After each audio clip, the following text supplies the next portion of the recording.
2026年嘅1月，我去咗名古屋、白川鄉、高山、新穗高，仲喺星野嘅界奧飛陀住咗2晚。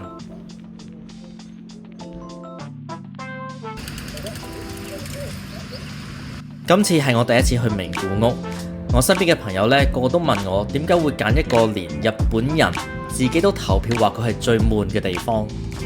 咁我未去過啊嘛，可能冇期望嘅情況下會有驚喜呢。呢一集我先整理咗今次旅程嘅名古屋喪食地圖，睇下呢度係咪真係除咗鰻魚之外，就只有所謂嘅 B 級美食。今次爽快啲，一開場就會先分享我心目中嘅 MVP， 但係記得睇到最後，因為今次我都老實講中咗幾次伏嘅，希望我嘅犧牲係值得噶啦。喺開始之前，可唔可以俾我少少動力訂閱呢一個頻道，俾個 like， 留個言，再將條片分享出去。必須要講，呢次喺名古屋食咗嘅9間餐廳，最好食嘅真係炭燒鰻魚飯，而當中嘅 MVP 呢，就係喺食べロ有3.78分，全日本排第25，名古屋市排第1嘅名店炭燒烏拉富士。我喺晚市開門前已經到咗，不過冇預約，所以等咗大概30分鐘。不過呢間店呢，好細心嘅，有一個帳幕俾大家喺度等位，裏面有暖爐，佢仲會派埋暖手包。喺1月嘅名古屋街頭，呢一種細心位係加分嘅。呢間鋪呢，1995年先至開張，比起其他嗰啲百年老字號算係後輩嚟噶。但係憑住佢哋用呢一個王者之鰻嘅青口鰻魚，加埋純熟嘅炭烤功力，好快就突圍而出。我今次去嘅係本店，裝修呢就唔係行嗰啲奢華路線，反而有一種好溫馨嘅家庭感覺。咁但係呢，價錢就完全感受唔到家庭溫暖。呢一餐連一杯啤酒埋單大約1萬N。前菜我叫咗個鰻魚玉子燒，口感呢係好滑好鬆軟嘅，亦都好香呢個柴魚高湯嘅味。講開又講，食過呢一道菜咁多次呢，我到而家仲未參透到玉子燒同埋鰻魚之間到底有咩化學作用。主角嚟啦，呢一份呢，佢哋叫做 Superior 版嘅鰻魚飯3食。一打開木蓋嗰陣，炭香嘅味道直接湧出嚟。老闆出手都幾大方嘅，除咗有一整條燒到金黃色，啲窿邊位啱啱好嘅鰻魚之外呢，仲有唔少燒鰻魚乾。睇下嗰啲油光反晒鏡，食落去呢，外酥內軟嘅，完全感受到嗰種濃郁嘅魚油。因為係鰻魚飯3食嘅緣故啦，嗰啲鰻魚呢係會切得比較細塊嘅。如果你係嗰啲中意大啖大啖咬嗰啲快感嘅人呢，建議直接叫呢個鰻魚當。至於嗰個3種食法呢，原味當然最能夠食出師傅嘅功力啦。嗰啲醬汁呢係完全冇搶走魚肉嘅鮮味，而且佢去骨去得好乾淨。我自己呢就最中意嗰個加埋啲配料同埋 wasabi 嘅第2種食法，少少甜嘅醬汁配埋 wasabi 嗰種清爽嘅辣味呢，令到個口感多咗一個層次。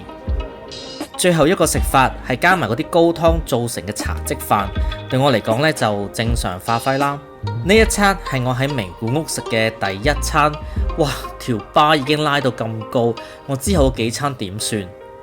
呢間炭燒烏拉富士我會俾4.5分。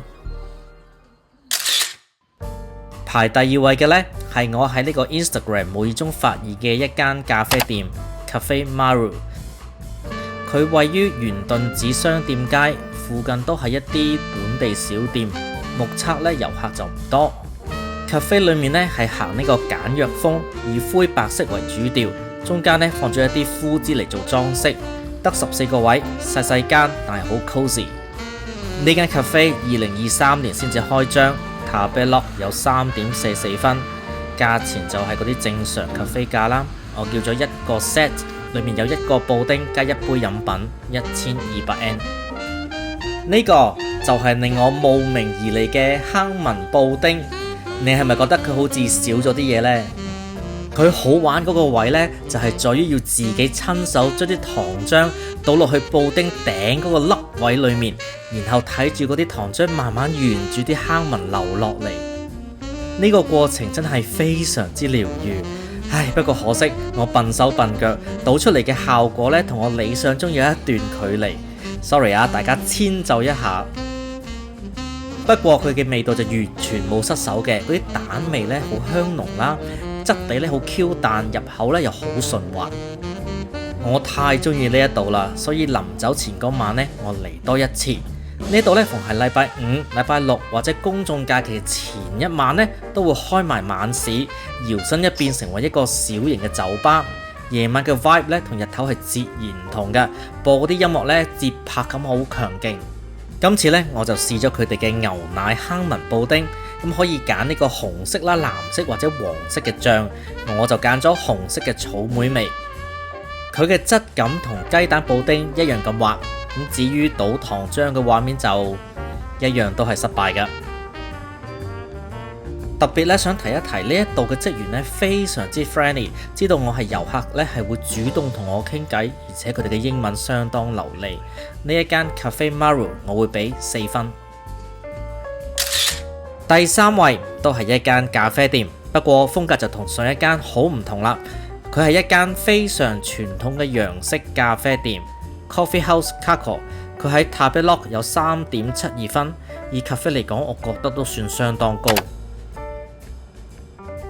嚟呢一度嘅主要目的呢，就係想體驗一下名古屋獨有嘅早餐文化，即係只需要叫一杯咖啡，佢哋就會送你一份基本嘅多士做早餐。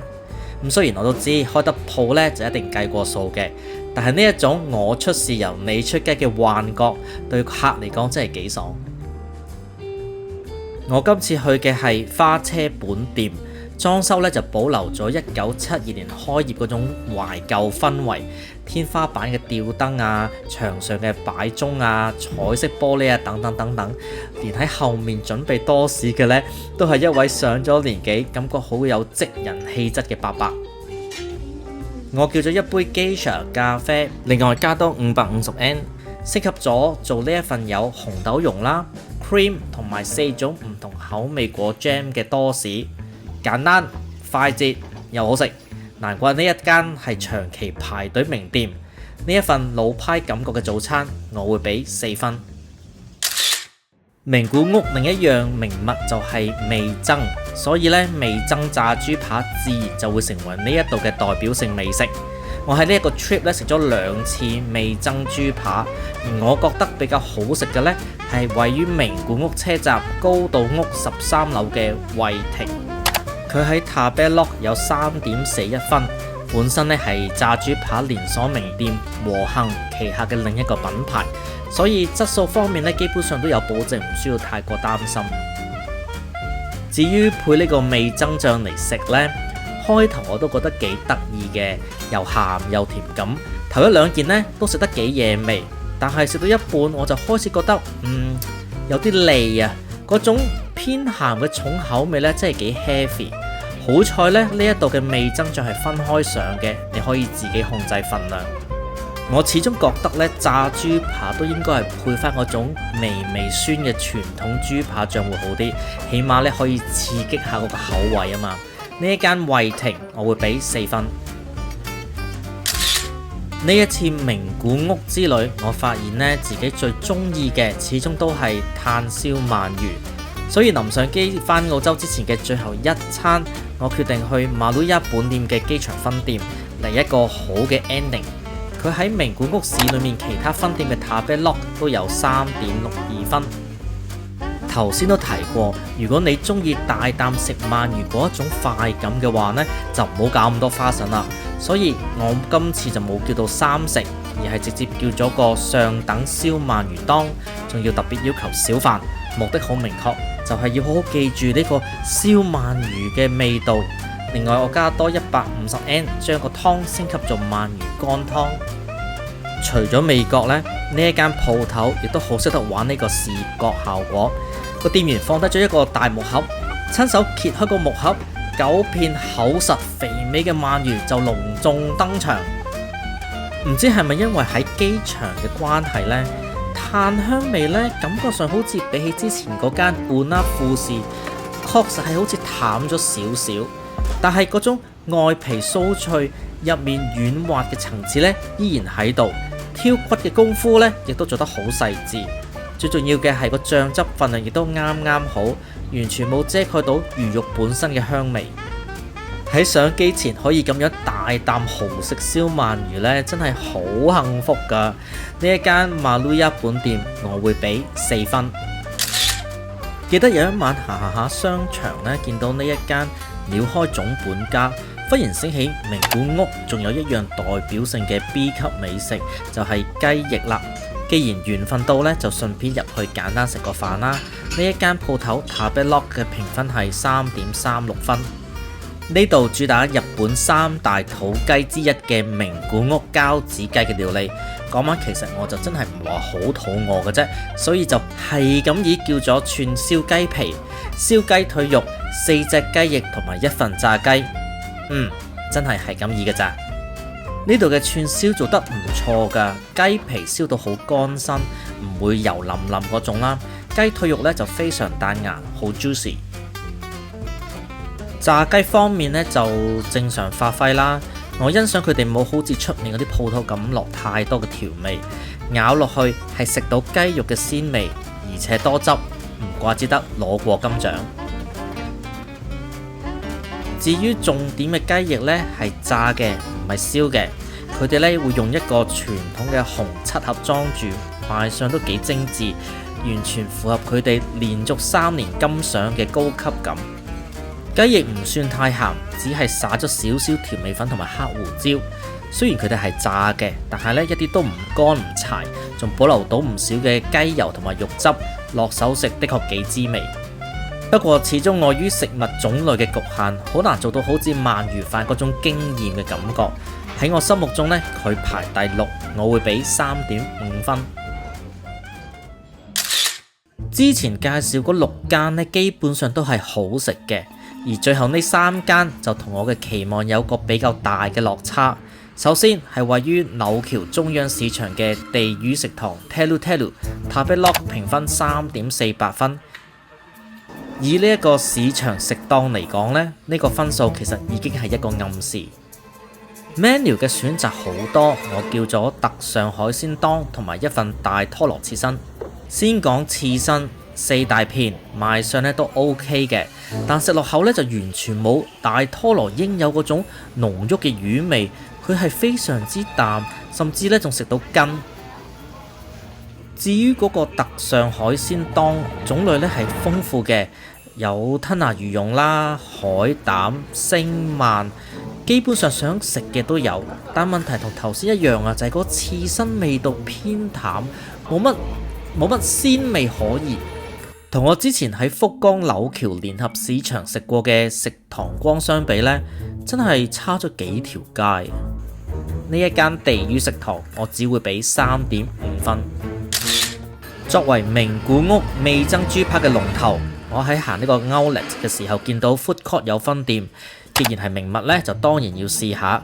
講緊嘅係柿長湯 Tabelog 評分係3.46分。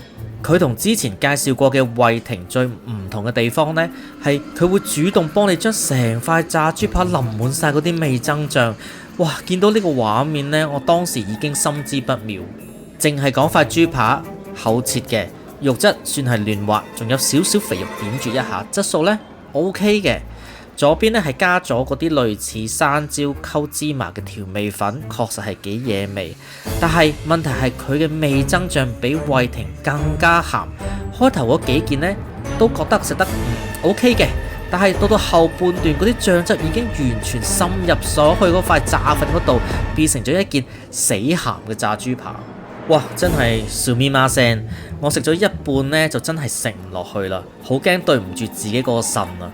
呢一間柿長湯我會俾3.5分，食一次就夠。我發現自己呢，真係一個唔識得吸取教訓嘅人嚟㗎。明明頭先俾嗰份味噌炸豬扒傷害完，一聽到名古屋仲有一樣名物叫做味噌烏冬，我又忍唔住去揾間名店嚟試下。山本屋本店Tabelog 3.41分。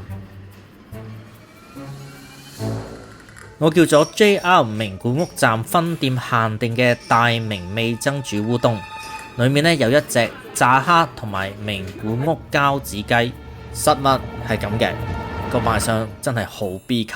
比起平時食拉麵嗰種味噌湯底呢，呢一度嘅湯底係厚身好多嘅，望落去呢，甚至以為係食緊咖喱。佢嘅烏冬呢係煮到啱啱熟，質地呢係偏硬嘅，好好照嘅。呢一點呢，反而我幾中意。不過個味噌湯底就真係，頭先呢先話唔想對唔住個身，轉個頭又揾碗嘢嚟靠害。呢一種海水級嘅鹹味，我真係領教過一次就夠啦。呢一間山半屋本店，我會俾3分。以上就係我今次名古屋之旅食過9間餐廳嘅個人心水排名。如果大家有其他好推介，歡迎留言話俾我知。下一集我會去白川鄉睇雪，仲會開箱一間唔錯嘅溫泉旅館。我哋下條片再見，拜拜。